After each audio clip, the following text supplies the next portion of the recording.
Hello, this is Brian. Today is Thursday, August 14th, 2025. And today marks a milestone for me. This video will be my 1,500th video uploaded to YouTube. Since uploading videos in February of 2019, I've uploaded fairly regularly, I would like to say. And today, I want to dedicate my 1,500th video to an ode video to this beautiful Laurel Sumac right here. This is Malosma laurina. Another ode video to this awesome species. This is a beautiful large shrub, occasionally almost tree size like here. Member of the Anacardiaceae, the cashew family. So today's ode is going to focus on this Laurel Sumac right here and just how tall and beautiful this plant is. And every time I come to this canyon, this is Rancho Mission Canyon in the San Carlos area of San Diego, just a few minutes drive from my house in Santee. And I've been to this canyon a few times, and each time I come up by this will be the third time I've been up by this individual Laurel Sumac here. I've always been in love with this specimen here. I'm in love with this plant as a species. This plant here is just a big, beautiful, well-built, tall, lofty, beautiful Laurel Sumac. Yes, there is our beautiful Laurel Sumac foliage. An absolutely beautiful shrub. Every once in a while you'll get one that's pretty close to tree size, like this one. I've always just been in love with this shrub ever since I was a kid. Ever since I was a preteen, 11 years old, when I first learned about Laurel Sumac in the canyons of San Diego, ironically, where I grew up nurturing my appreciation for plants. Well, this Laurel Sumac right here is just one of many that get quite large. This one's probably over 20 feet tall. Occasionally does get that tall. And I'm just in love with these shrubs. I've always been in love with Laurel Sumacs ever since I can remember being into plants. This is one of the first plants I learned about. I've always loved the beautiful folded up foliage. Not as much folded up here in the lower branches, but you can see they fold up like a taco. People call this taco bush or taco tree. And in that, like in the center there, the little green fruit developing, which are going to turn reddish later on. They're going to have a reddish hue to them when they start ripening. In the late spring to midsummer, they have these tiny white flowers, like these right here. And these are in panicles. This little Christmas tree shaped inflorescence is called a panicle of flowers. In fact, fun little fact, that a lot of people use dried Laurel Sumac inflorescences, paint them green, and put them in model train tracks for miniature trees. The noble Laurel Sumac.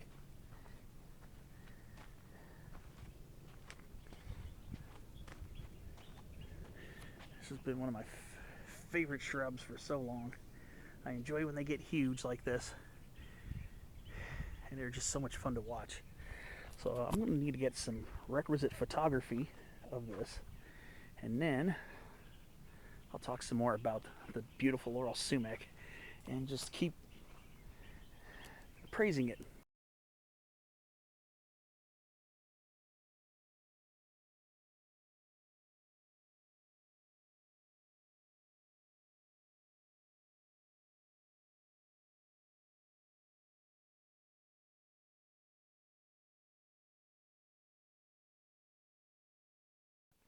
Yep. Yeah, what a beautiful specimen here. Laurel Sumac, important member of our coastal sage scrub, chaparral, and even woodland communities. Extremely drought tolerant and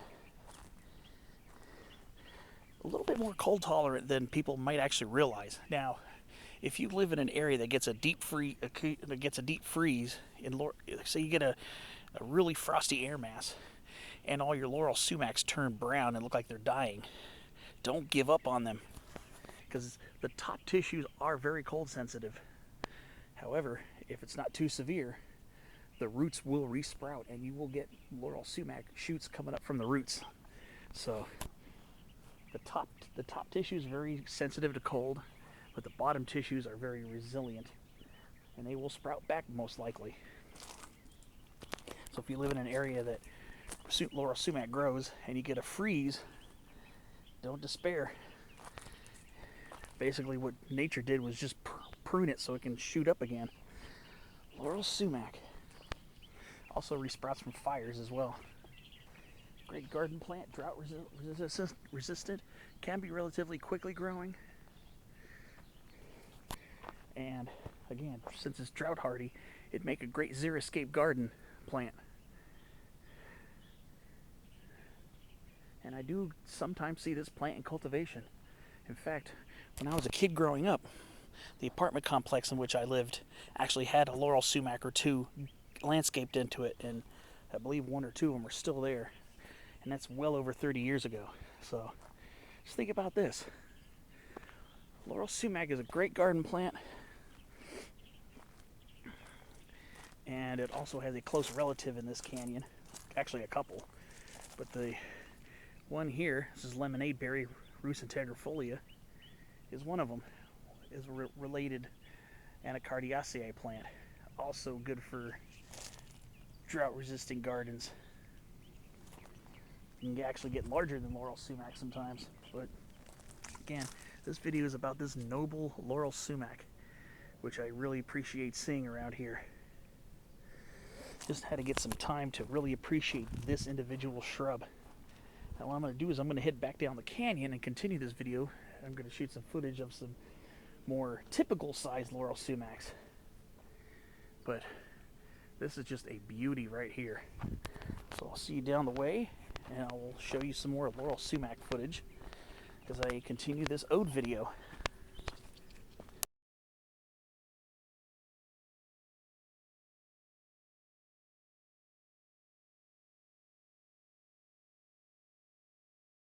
There's a little more typical sized Laurel Sumac right there. Still not very small. Yep, the beautiful Laurel Sumac. Yes, they can reach some pretty decent sizes in these canyons. And the reason why I do repeated ode videos to certain plants is is just a testament of how much I appreciate them. So I've done a few ode videos to this shrub, but I just want to keep showing my appreciation for it. I always get excited when I see it, especially when it gets huge out in the field. So I'm going to continue doing appreciation videos for this plant, and I figured a special ode would be a great way to commemorate my 1500th video. I'm also doing a video for this hike here in the canyon, and that video will be up after, so that'll be my 1500 first video. But there's times where I just get awestruck by the beauty of this beautiful shrub. Always awestruck by it. Again, I can never get enough seeing Laurel Sumac.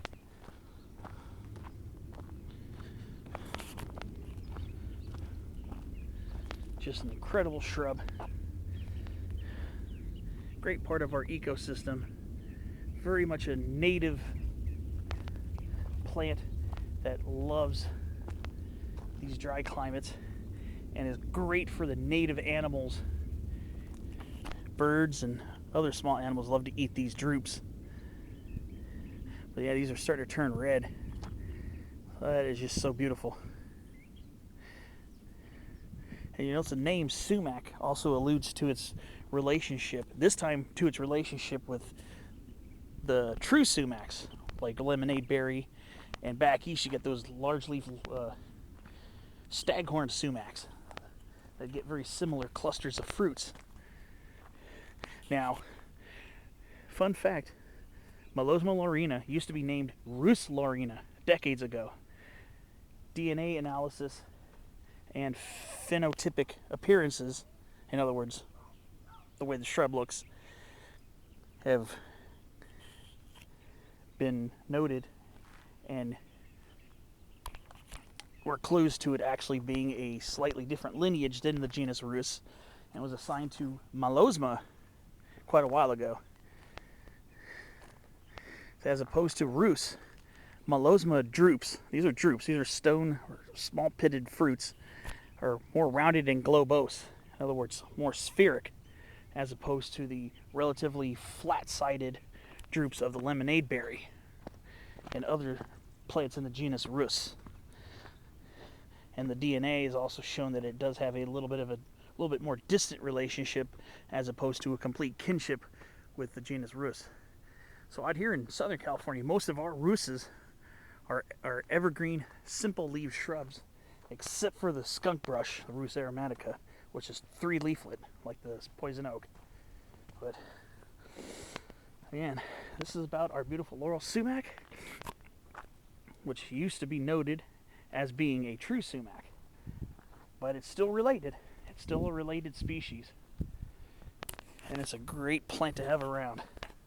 So I'm going to go ahead and go up to a couple more, and we'll go ahead and start working on finishing this video about Laurel Sumac.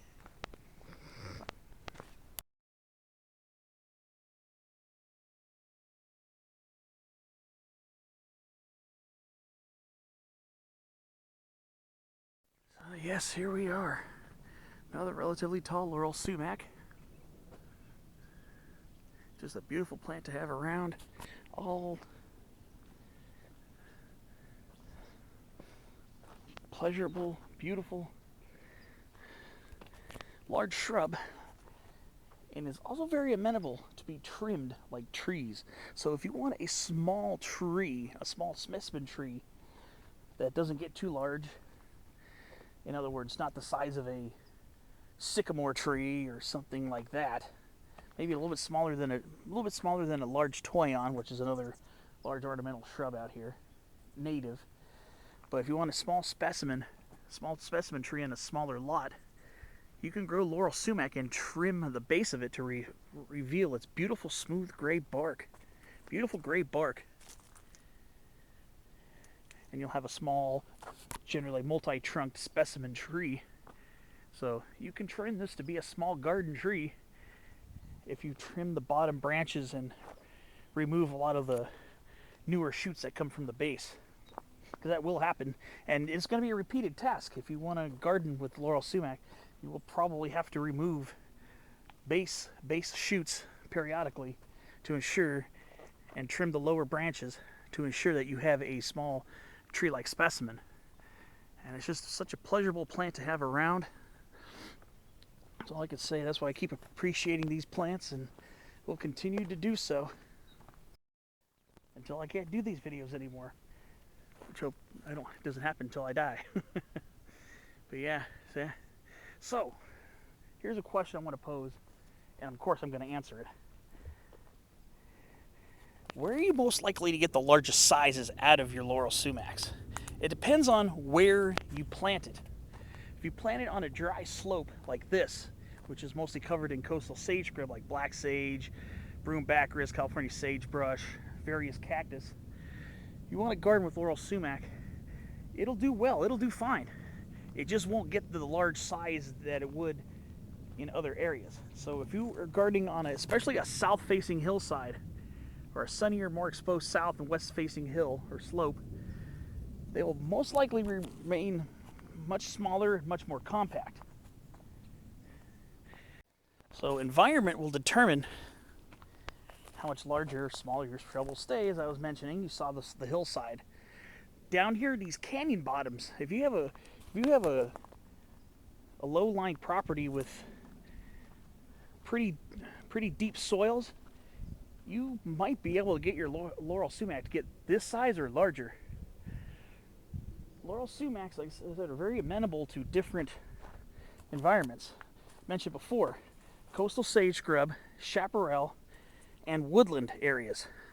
I've seen this underneath coast live oaks in woodlands, and I've seen these out in the driest coastal sagebrush where it's the only large woody shrub available, and everything else is very small.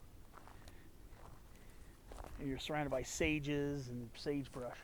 But yes, if you live in more of a canyon bottom, or if you have an area that resembles a canyon bottom and a good soil profile, you might be able to get yours to get quite large. If you're on a north-facing slope, a decent north-facing slope, you could probably get them to get quite a bit larger. Canyon bottoms will probably be where you get them to get their largest. So just keep that in mind if you're trying to garden with Laurel Sumac. Most of the time, they're going to be smaller, medium size. This is a mixture of lemonade berry and Laurel Sumac here on this more exposed slope. And again, you notice that they're a bit larger down here. This one's maybe about 10, 12 feet tall. So in order for you to be able to get the most out of your Laurel Sumac, think about where you're going to plant it. What's the environment like? If you have a deep soil profile, which is most likely in canyon bottoms, that's where you're going to be able to get your sumacs to get larger. As you notice here, look how much larger these shrubs are here, including lemonade berries and toyons. So if you're gardening with a mixture of those, keep that in mind. The higher and drier your slopes are, the more likely it is that you'll have them stay smaller, more humble size. But then again, they'll still grow. So just keep that in mind. Well, I think that's going to basically do it for my Laurel Sumac ode. Thanks for watching. I hope you enjoyed it. And I'll see you on the next ode, my 1500th video.